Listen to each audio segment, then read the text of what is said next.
Welcome to this exciting conversation, Professional Athletes in the Ivy League. My name is Lisa Rosen-Metsch, and I have the deep honor to be the Dean of Columbia's School of General Studies. And we are so thrilled to have three of our esteemed alumni joining us for conversation today and this evening. For those of you who aren't familiar with Columbia GS, I noticed on the list we had students from an alum from all over Columbia University. Just to say a few words, we are the only undergraduate college in the Ivy League that is for non-traditional students, where our students are in the same classrooms with the other undergraduate colleges. And again, it's so exciting to be with a GS student, whether it be a veteran, an Olympian, a baseball player, as you'll meet some of our alum tonight. And it is not uncommon to find world-class athletes in our classrooms after they have had their professional careers. Each of the alumni joining us this evening has achieved incredible heights in their athletic careers and then came and did amazing things at Columbia. And I will let them tell you not only about their previous careers, but what they do now. But I just want to say a few quick words just to do these initial introductions, and then I will turn it over to my colleague, Aviva Zablocki, who is the director of our alumni affairs at GS. So first, Sasha Cohen, who is GS class of 2016. She was a major in political science. Sasha Cohen was inducted into the U.S. Figure Skating Hall of Fame and in 2016 and is one of the most accomplished skaters of her time. Among her many achievements, Sasha was a 2006 Olympic silver medalist, a three-time world championship medalist, the 2003 Grand Prix Final champion, and the 2006 US champion. And I just want to note that we're so thrilled. Sasha was our class day speaker for the class of 2018. And she also is currently serves as a member of our GS Board of Visitors. And we are so grateful for her commitment to our GS students and community. Matthew Duran is GS class of 2020. He was an economics and math major, and now he's a double Columbian as a master's student in C's in the School of Engineering and Applied Mathematics. Matthew is a former third baseman for the New York Yankees and was drafted in the fourth round in the 2011 first-year player draft, playing for various minor league affiliates from 2011 to 2016. And finally, Timothy Gobel, who was GS class of 2010. He majored in math and then went on and got his master's degree from that other university at the other side of the city, that he can share with you, was a competitive figure skater and was the first athlete to land 3 quadruple jumps in competition. Tim was a US national champion in 2001, a world silver medalist in 2002 and 2003, and earned an Olympic bronze medal in 2002. So we are so fortunate to have these athletic stars in our midst this evening and to celebrate them as we celebrate with everyone here their reunion and celebrating their time at Columbia. So I'm going to go ahead over and turn it over to Aviva Zablocki. Thank you, Aviva. Thank you so much, Dean Rosen-Metsch, and thank you everyone who's been coming to these events all week. I'm so happy and honored to be here with Matt and Sasha and Tim for this conversation. We will take audience Q&A in a little bit, maybe 25 minutes or so. We'll do some talking and then we'll open it up to questions. I'm sure there's a lot. So it's definitely my pleasure to start us off. So Dean Rosen-Metsch gave some highlights about some of the accomplishments that everyone has achieved in their career, but I know that each of you started young and in different ways. So maybe Sasha, could I ask you first just to talk a little bit about what age you were when you started your sport? And, you know, we heard about the medals and the honors, but sort of what that was like for you growing up and sort of achieving all the success that you had and that experience, if you don't mind. Absolutely. Well, thank you so much for having me on. I'm really excited to share experiences and answer questions. I started skating as a follow-on to gymnastics because I was a very rambunctious child that couldn't sit still and really needed to find some venue to channel that intensity and that energy. And I happened to find that in figure skating about the age of 7. And I loved the sense of speed. I felt like I was flying on the ice, and I started a little late, so I was behind many of my peers. And I just saw each little incremental stepping stone to learn this jump or this spin as my next goal. And it really drove me for the next 10 years, ultimately taking me to my first Olympic Games in Salt Lake City in the US in 2002, where Tim was my teammate, which was a lot of fun, and later my touring mate, and ended up blazing the path, hitting GS before I did, putting it on the map, and which I followed in his footsteps. But skating was just really my vehicle to channel my energy, my passion, my intensity, and ultimately led to many, many interesting opportunities and experiences. Thank you for sharing that. And Tim, I love this. Happens once in a while where we have panelists who know each other and have some history. So thanks for mentioning that. Tim, you want to share? Yeah, absolutely. Very similar kind of to Sasha's story. I was a very active child, and my parents put me in all of the sports to kind of wear me out throughout the course of the day. And so I started skating when I was about 5, and just immediately took to it, the feeling of movement and freedom, and I really liked jumping right away. And it was something that I picked up really quickly, and also similar to Sasha, I was doing gymnastics as well, and so I think the two, just kind of the muscle memory and the things that those kind of create, like, really complemented each other, and I think ultimately helped me.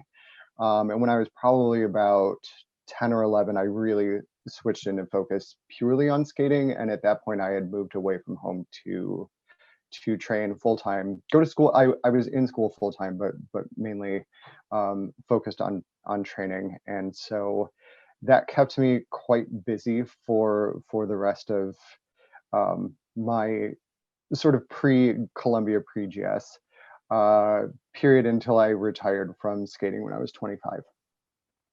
And thank you, Tim. And Matt, were you an energetic young child? I don't know if your story is similar as a baseball player. Yeah, I was. I mean, I wasn't a high flyer or, doing jumps and twists like Tim and Sasha. But yeah, I mean, I played a lot of the skill sports like basketball and baseball and a little bit of football growing up. Unlike the Olympic sports, I didn't really have a time to take it super seriously like that and get away from schools and studies. I was just kind of playing to just, progress and have fun with my friends. It wasn't really until like middle school and high school where I realized that this was a potential, avenue that I could pursue. And given that, I was just trying to, make it to the next level, being college, let alone, playing in the minor leagues and getting drafted by the Yankees. So I was just trying to plug along back in my youth. Yeah. Right. So Matt, I know from you, because we've spoken before, that education was something that you were really focused on. And I think your experience might have been different. Tim and Sasha, I'm curious, you're competing in the way that you were, and at some point you go from athlete to college student. And I can only imagine that that's not an easy transition, because growing up, the training must have been all day, obviously, and it wasn't a natural transition into school. So one of my questions is why GS? Why was it right for you? And what was that transition like out of one identity and, almost into another? Tim, I'll keep the order and go first. Sure, go for it. It was the most incredible opportunity. And I think it came at a time in my life where the burdens of keeping up one's body, preventing injuries, became exceedingly difficult in my sport. And I was ready to turn the page, and I'd gone to 2 Olympic Games and had toured for many years, and knew there was a next chapter, but had a tough time letting go of the only thing that I had ever known, which was competing and touring as a figure skater. And it involved this big, bold leap of moving to New York on my own, which was completely new to go to school. And again, it was my first time navigating a bureaucracy in that sense of admissions and all the paperwork. And I never took my SATs because I had been training and all these tests. And when I stepped foot in Columbia for the first time, I was just absolutely wowed by the history, the buildings, the potential courses that I could take, the people that were drawn to Columbia for the same reasons that I was, from all over the world. And I think that environment was just incredibly stimulating and inspiring. And, ultimately I never wanted to leave Columbia. And so I took summer classes. I continued to tour while I was a student. And I think because I was able to taper my sport of skating as I started as a part-time Columbia student, the identity was a little bit more fluid. I was the skater that was now in school and giving myself permission for the first time to explore interests without a definitive output, which was really such a gift, to be able to take romantic poetry and European history and painting and economics and philosophy instead of continuing on that hard-nosed track somewhere, which had been the only way that I had known to live for the last 20 years. And so I think Columbia was the beginning of a self-exploration and an introduction to a world larger than sports. Beautifully said. Sorry, sometimes on the mute button, I don't move too fast. Sorry, Tim. No worries. No, Sasha, that was great, and I think so well stated. I think my transition into Columbia was a little bit more abrupt. So I had retired from competitive skating earlier that year, and I knew that when I was going to GS that it was going to be full time. My body had decided for me that I was done with competing and touring. And so for me, the transition in that sense was a little bit easier. What I think was a little bit of a culture shock for me, coming into GS and, taking classes with freshmen who were coming straight out of high school. I had not been in a classroom setting for about 8 years. I had been training full time. And so that kind of initial shock of like having midterms to study for and having all of these sort of artificial timelines that had nothing, no relation to my previous life as an athlete, where everything is scheduled very, very far in advance, exactly when the competitions are going to be, when you're traveling, like your whole year is mapped out for you essentially 5 or 6 months before you begin competing. And now I'm having to like manage my own time and manage competing responsibilities across different courses and different timings. And so it was just learning that first year, those first 2 semesters, just learning how to learn and how to kind of observe what other people were doing, people that were a little more up to speed in how to be a student, because it was so unfamiliar to me.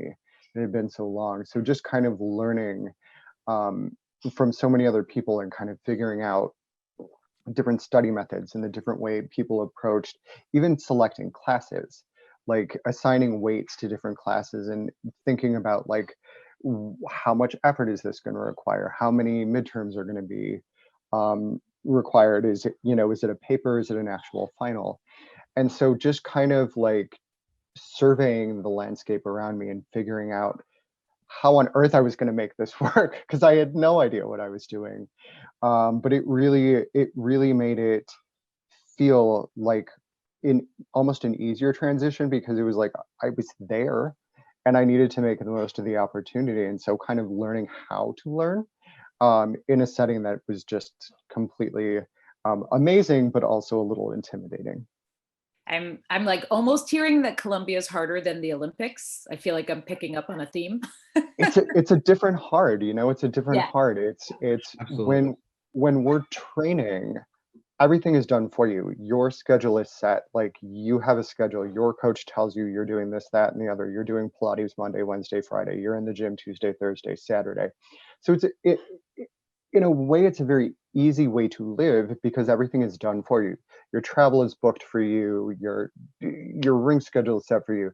So it's like, it's challenging, but it's something that you just sort of go and you like turn the crank.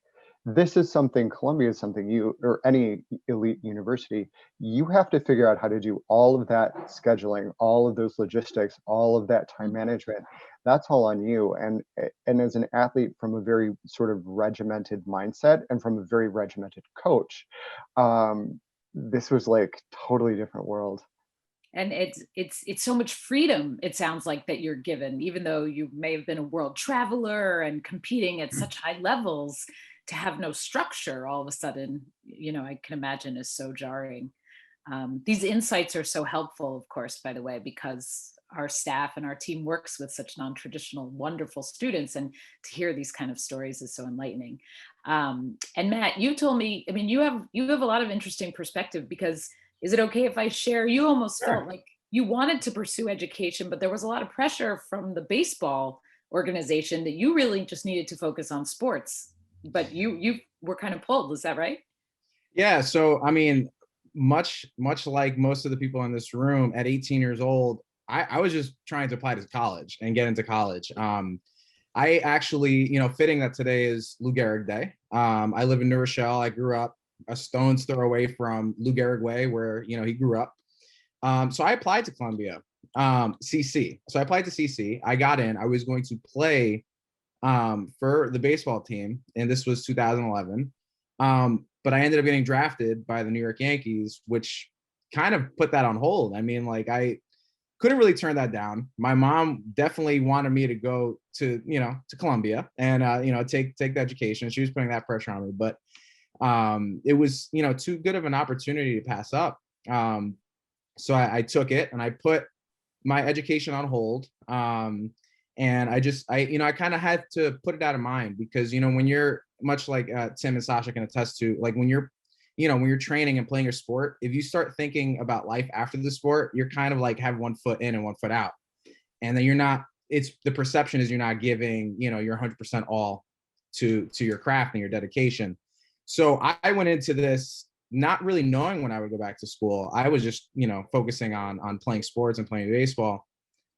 This took me down all the way to Florida. I played up and down the East Coast with, you know, many big leaguers that are playing in the Bronx now, and, you know, all over the league.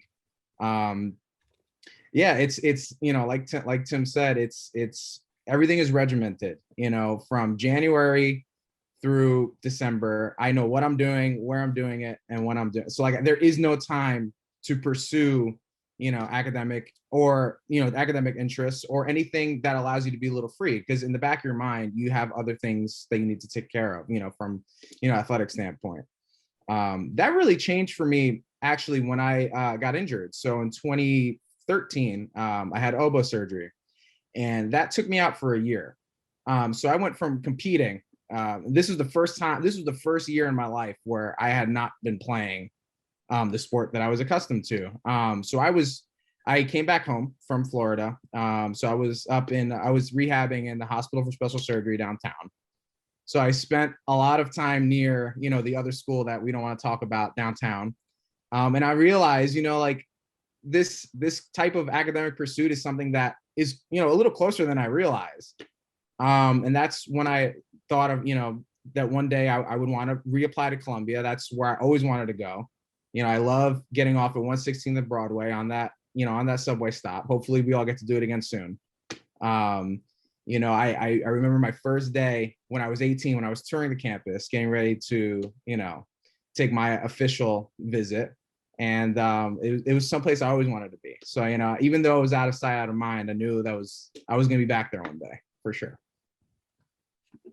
And in fact, you're now pursuing your second degree at Columbia, right? I can't leave it. I love it so much that I'm just moving to, to the northeast side of campus, up at C's. But, I cherish my time at GS. And it's interesting. When I signed my professional contract in 2011, and I told CC that I would have to decline, I actually got a call from this school called General Studies. And at the time, I didn't really know much about it. And, they explained to me, the mechanics, the process, how it was meant for students like me, Tim, Sasha, and all other, coming from non-traditional backgrounds. And it was funny, like that the seed had been planted way before I even thought about it. It was like when I really needed it, it was there. And I love the school. I had nothing but great experiences. That was part of, I think, Dean Rosenmetch's first year. So yeah, it's been a great ride. That's great. Thank you to everyone in the audience who's starting to chat their questions. I see them. Someone in the audience, I think Sarah, asked if you felt like a traditional student. You weren't, maybe based on age and career, but what that experience was like. And I mean, I think what I'm hearing is that everybody felt you had traditional student experiences, meaning there was so much responsibility that was put on you at Columbia, right? Does anyone want to speak to that?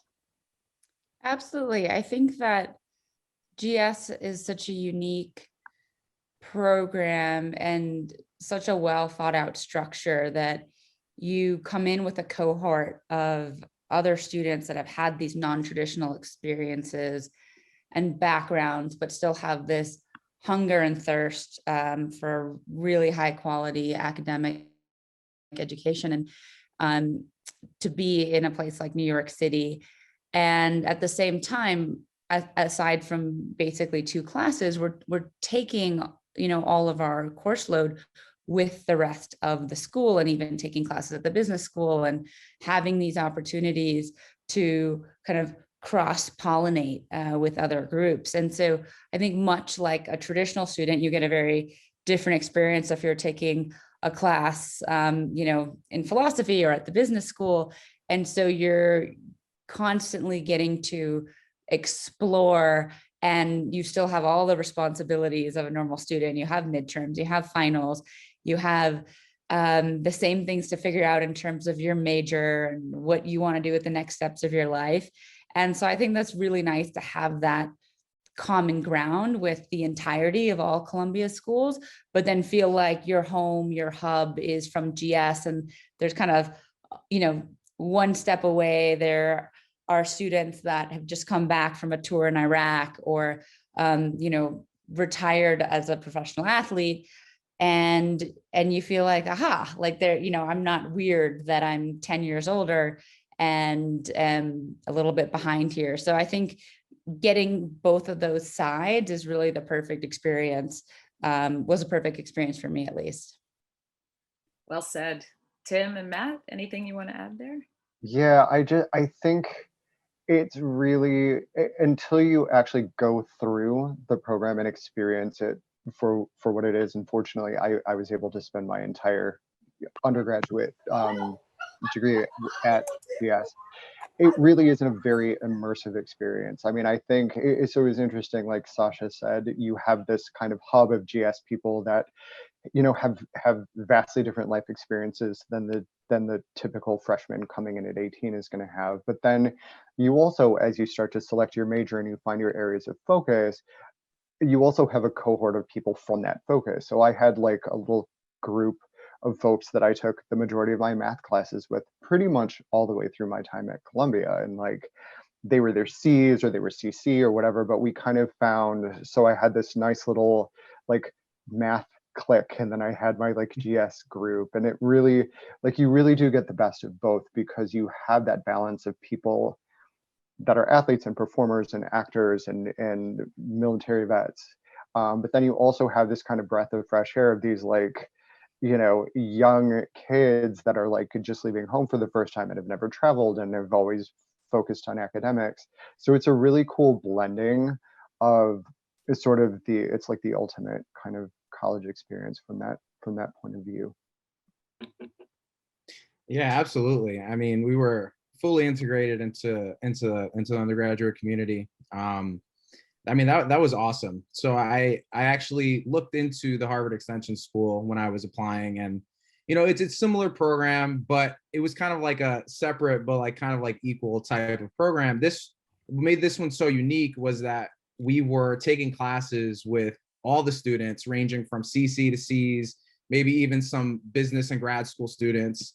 So like Sasha said, that cross-pollination of all the different schools really fostered a very unique community. So I love that from that standpoint, being able to mix and integrate with all the other schools and different and variety of classes.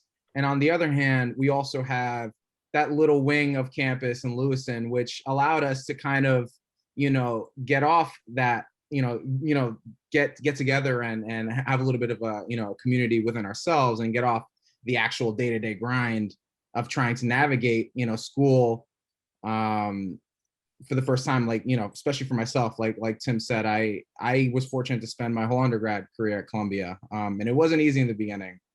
So it was nice to have Lewiston to fall back on and to find people coming from all walks of life. And we shared a very nice bond, and it really helped all of us get through it and navigate it. So nice. And credit to the GS students at the start of the pandemic who made the Lewiston Lounge virtual, because they were definitely innovative and kept the community together. I'm sure they're all excited to get back in the fall. I know Dean Rosen-Metsch loves to ask about favorite class or favorite professor, which I think is a great question. And I would love to hear from each of you, because I'm sure you all have different answers. If you want to share. I think it's a difficult question, but I think I'll fall back on Professor Gulati, Sunil Gulati, who I think really sparked an interest in economics within me because of his absolute vivacious, eccentric energy. And this was the only class I took at 8 something in the morning, commuting from downtown, and he was well worth it. And so I think something, that I kind of pull as a thread across, to some other classes and teachers, was when a professor has that kind of passion about a subject that you're not really sure if you're interested in, and all of a sudden you fall in love with a new field or a new subject, and you can share that light that the professor holds. I think that's a real gift, and, just one of the greatest joys of being in a university setting. And Professor Gulati certainly had that in spades. Absolutely. I can definitely echo that. I had him for my sports econ class, my senior seminar. So it was definitely good conversation going around. I mean, we had a good seminar. He's very passionate, told us a lot of stories about, the soccer federation, and we had amazing guest speakers. I mean, he's just so passionate about, what he teaches. 2 other professors I would love to name drop. I studied in the Columbia in London program in, I think, 2017 now. It was a couple years ago, back when we could travel, and leave our rooms and stuff. Jean Howard, who taught theater. She was a Shakespearean, she's like a Shakespearean authority. And I had never seen any plays before, especially being very close to Broadway. So we went to London, and she got me very passionate about, the arts and theater, and it was an amazing class and experience, especially abroad. It was incredible. She was phenomenal. And then from my last one, from a computer science perspective, Paul Blair. I had him for 3 different classes, and he was probably the reason that I'm pursuing this grad degree now. I mean, he's very passionate, especially teaching the intro classes, which get a lot of traffic. He treats everyone as, a part of the group, especially in a 300 to 350 person room. So it's pretty special. I mean, all the professors on campus are, top of their field for sure. So I have 2 as well. I'm gonna steal. So you guys may not like this, but my favorite econ professor was Padma Desai. I thought she was amazing. She was she told the best stories. She was a great professor, but she told the best stories. And she had two really funny quips that I'll share with you. And one of them was, we were right before the first like major assignment we had to turn in. She's like, please use a ruler. I don't want art.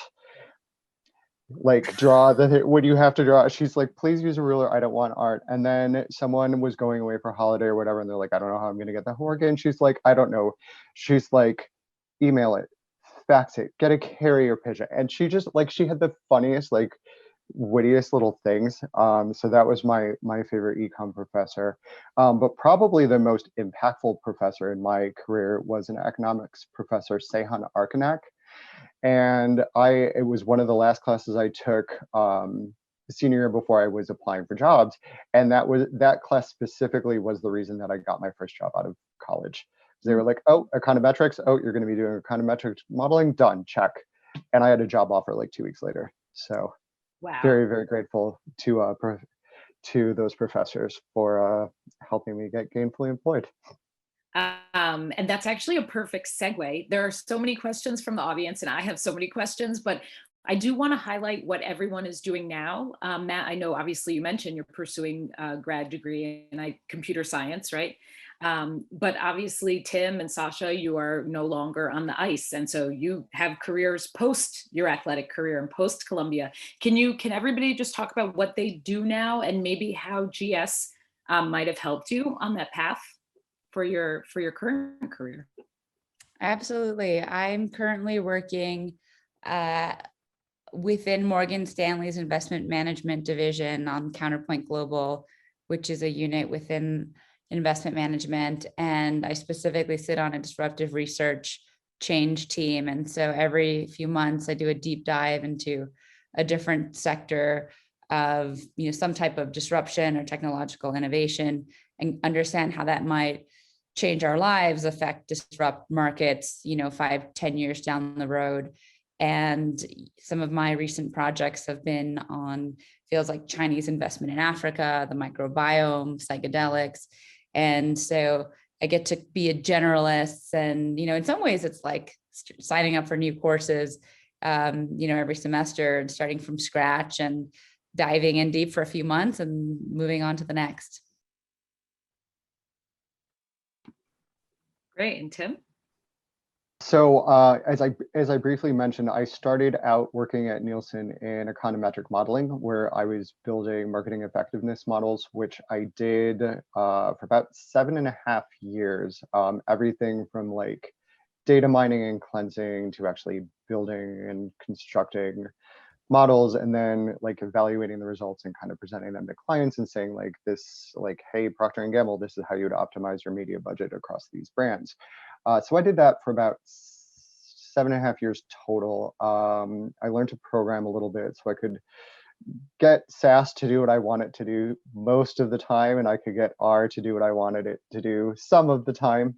And I picked up a little bit of digital attribution modeling as well. And then I got hired by Google shortly after I graduated from graduate school.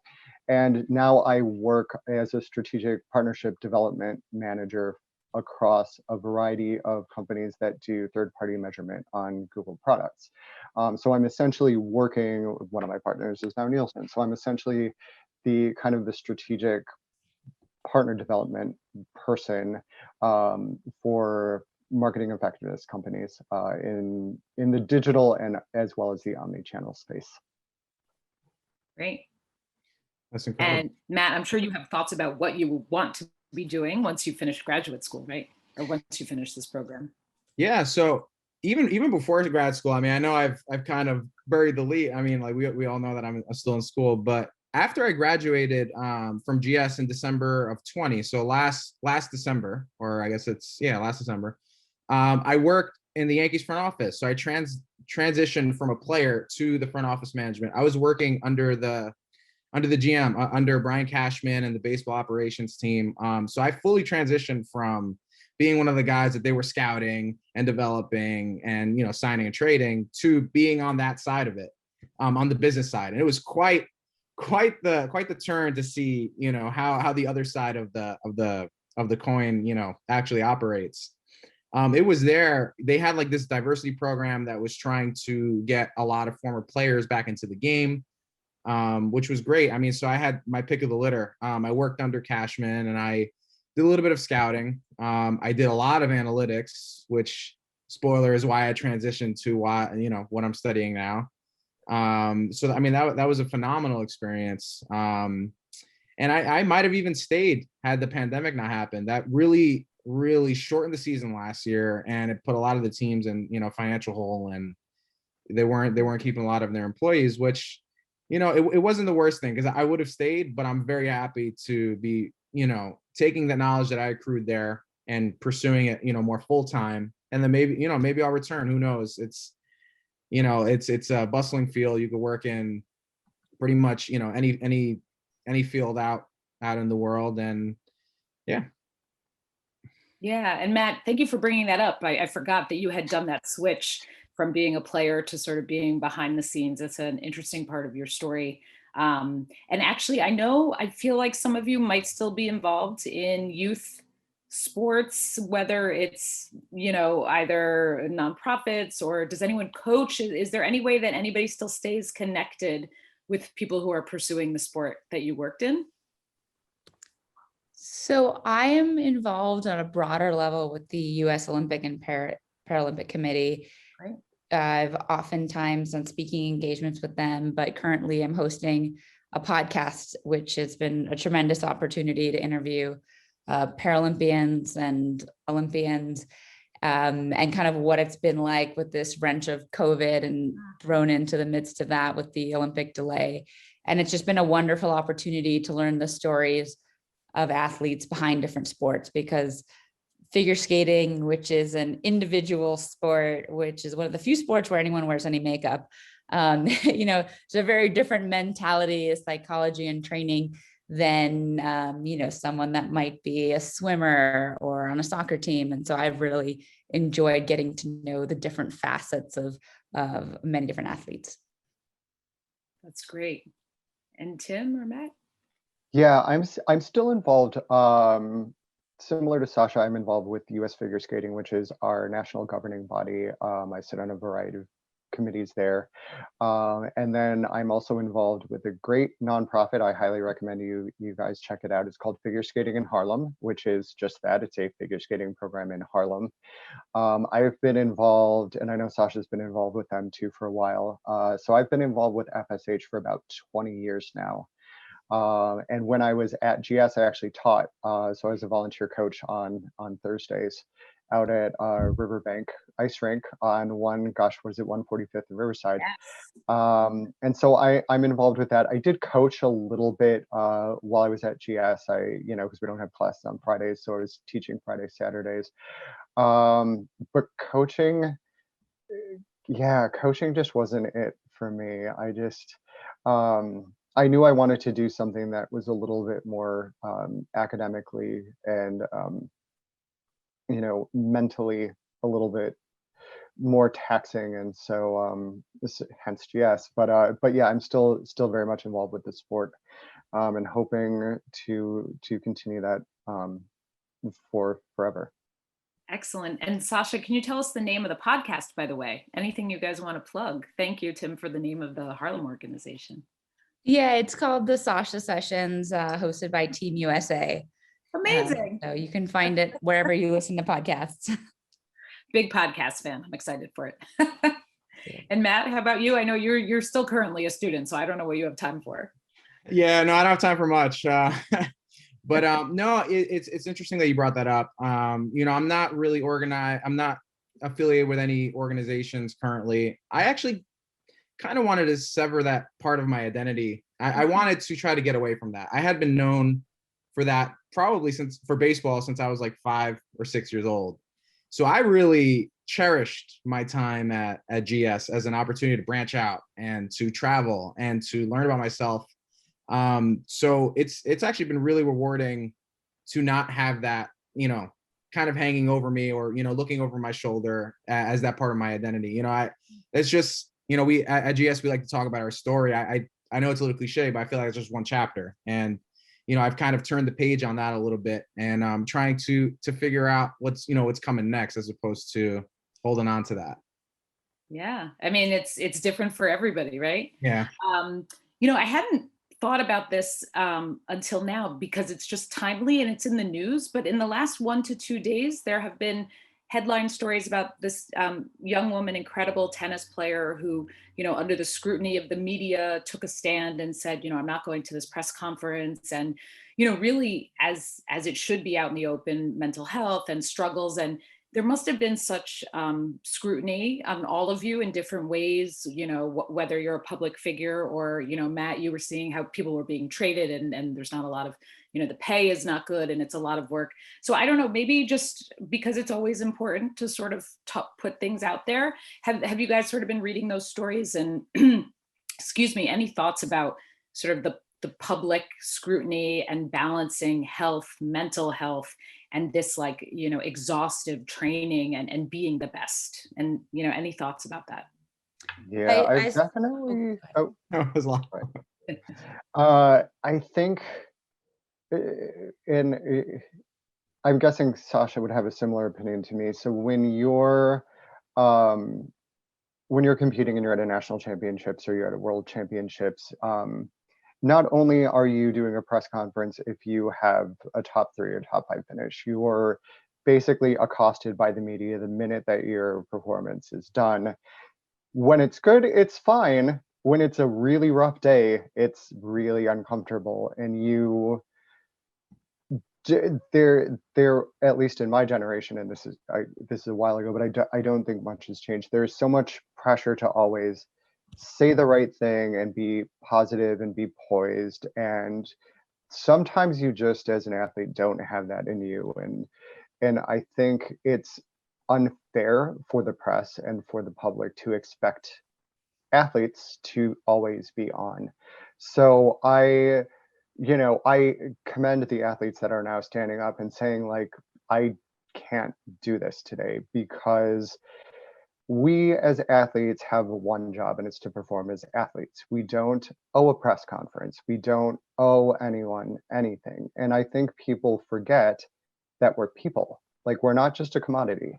And so I'm like, I wish more people in my generation would have had the courage to say, like, no, I'm not going to sit in drug testing for 3 hours and then sit in front of 15 cameras and talk for an hour about why I was 3rd instead of 1st. So I'm just very much like, good for her. She took a stand. I'm proud of her. I think it's awesome. I think collectively, Sasha and I, if we would have done that, we would have been shot by our federation. It would have not gone over well. And I think, again, like, we're athletes, and I think the same of like musicians as well. Like, they don't, we're there to perform, we're there to do a job, and then when that job is done, we're done. Like, then we go back to being a person and like trying to rest for the next day or train for the next event, or like just mentally like turn it off, so to speak, and like be a person. So I think it's really cool. I think it's great. Yeah, definitely commend, Naomi for taking that stand. A lot of these athletes, they, especially when you get to the pinnacle of your sport, are walking a real fine line, whether it's justified or not, from a lot of, the exorbitant salaries that they're getting. It's interesting, because at the end of the day, you have the responsibility because of this, the extreme salaries that you're getting, but also, you're a person too. And, at the end of the day, if you have a bad game or something's not going right personally, you shouldn't be held accountable to that. You should, it's almost like a normal job. We have to kind of throw all that other stuff out the window. Especially over the last year and a half, maybe even a little bit more. And a lot of the athletes have taken, stands, from like a social justice perspective. Colin Kaepernick obviously comes to mind, LeBron James. I mean, these guys feel comfortable in their skin enough to go and put themselves out there. And that's absolutely incredible. And they can affect, actual change. And, it's ruffling feathers. I mean, like, so you kind of are damned if you do, damned if you don't, from a certain perspective. You kind of have to you have to almost toe the company line. Because if you start saying stuff that you're passionate about and you believe in, it might ruffle some feathers. it's definitely an interesting topic. We could definitely talk about all day for sure. And you brought up the social justice piece, which is huge. And I hadn't even thought of that when I asked about this. And thank you. And Sasha? I think, I haven't followed the story in depth, but the media is so piercing and so their agenda really is first and foremost, and the humanity of athletes is really lost in their mission to get news, to get quotes, to get stories.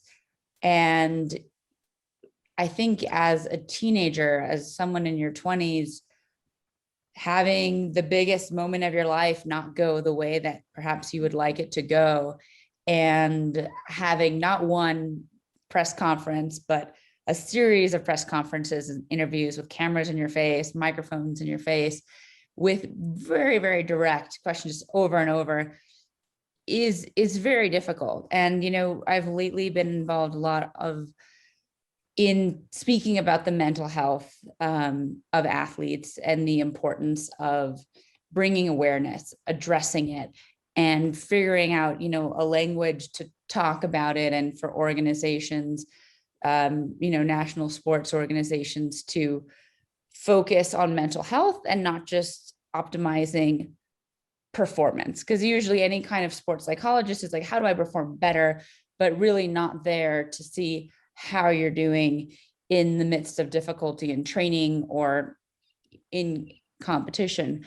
And so I think what the media can do is be conscious of that, and perhaps try to frame a question, frame a story in a larger context. But I think ultimately there's just a natural conflict between an athlete trying to protect their emotional fragility after a difficult performance and the media trying to write, as interesting and cutting of a story as they can. And so that, I think, good for athletes for standing up. And I think that there's no obligation to do a press conference. And if they're not treated in a way that they see appropriate, then I think, the media will pay attention if they don't have people to interview.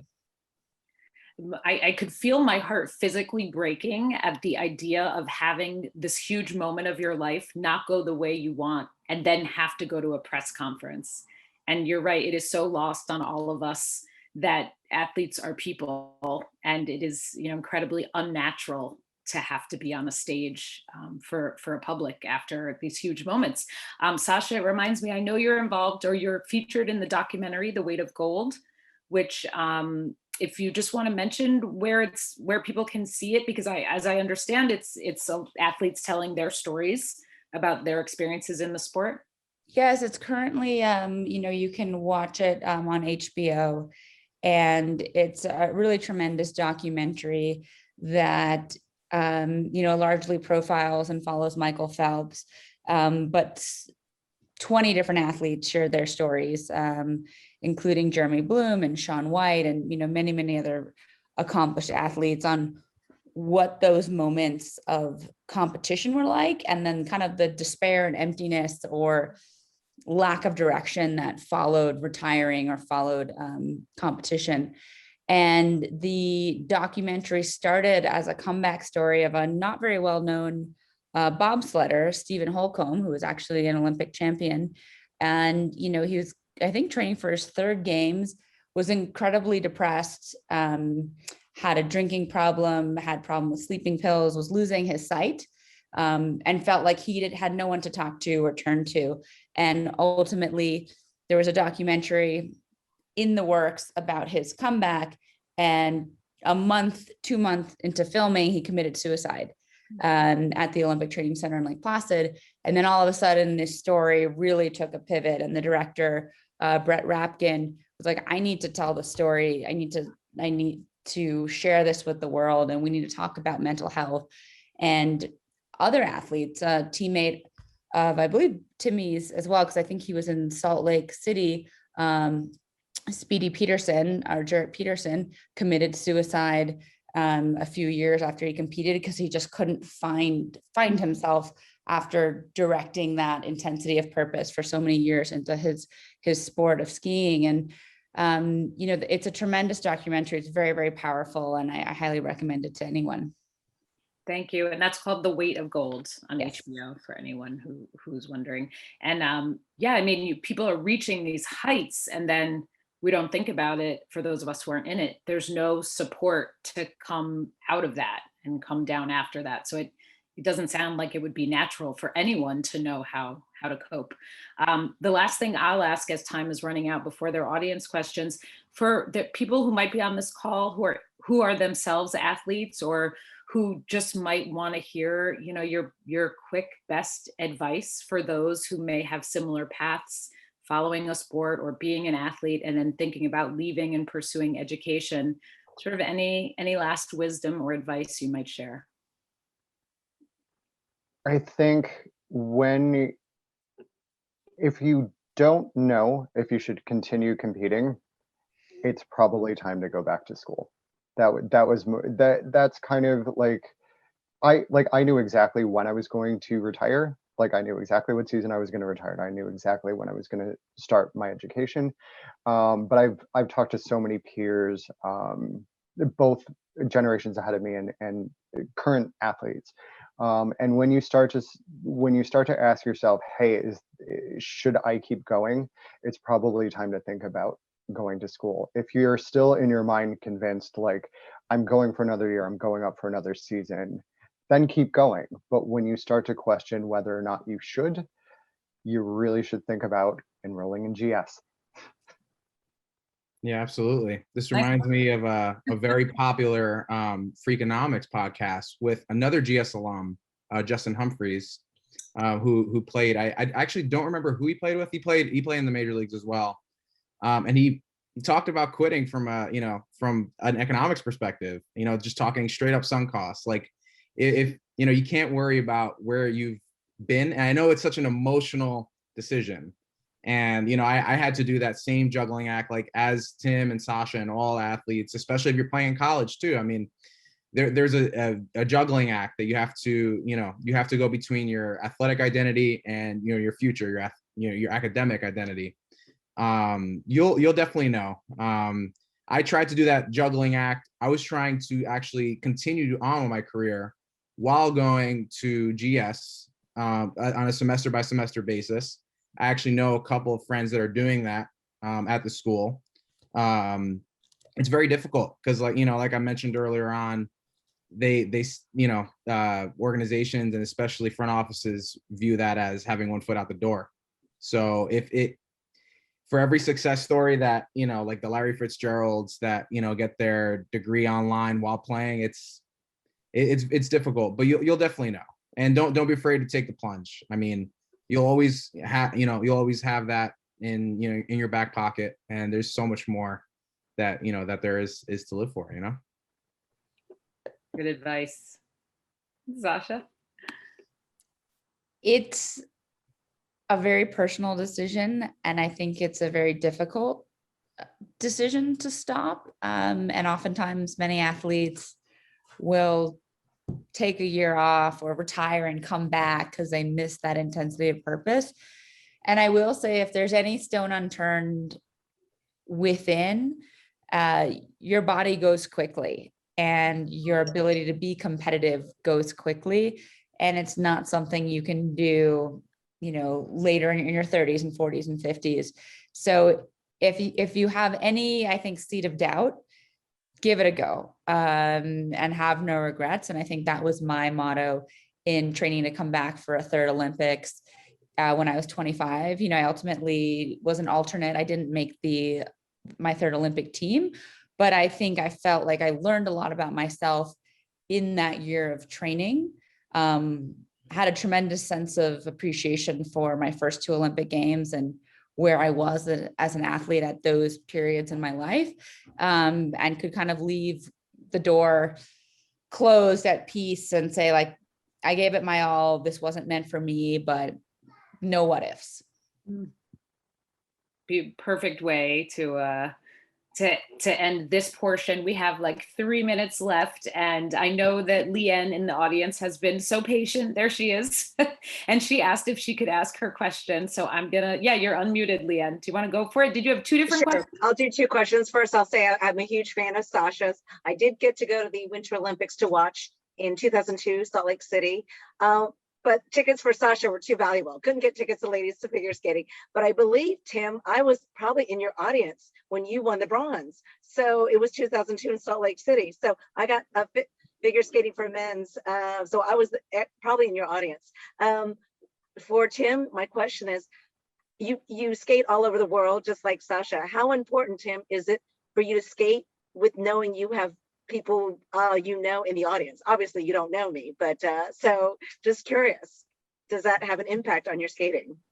Oh, absolutely. I think having a sense of support is super important. And I was very fortunate. My parents were able to go to all of my competitions. I think Sasha, I think your mom was able to go to most, if not all of yours as well. And just having, knowing that there's someone there in your corner is super helpful. And of course, competing on home turf, like especially at Olympic Games, is pretty wild. Having the hometown advantage at an event like that is huge. So I realized, I think I watched you win the bronze without even knowing who back then. So my second question is for Matt Duran. I'm a huge baseball fan. Actually, I know more about the venues than the sport. I'm in Sarasota, Florida, worked as an engineer, worked on the renovations of the Orioles Stadium. But every year since it got renovated, I've organized for the Columbia Alumni Association, huge game outing for the Columbia alumni to go watch a Yankees game perform in Sarasota against the Orioles.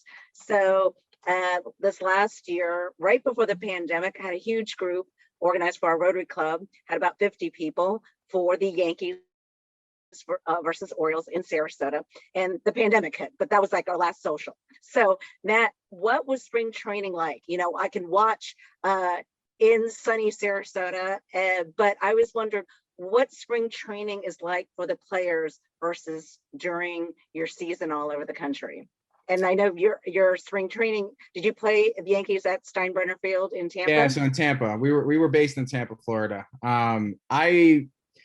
I won the GCL championship in Sarasota. I played there. It's incredible. I could have been in your audience. I may have been in your audience.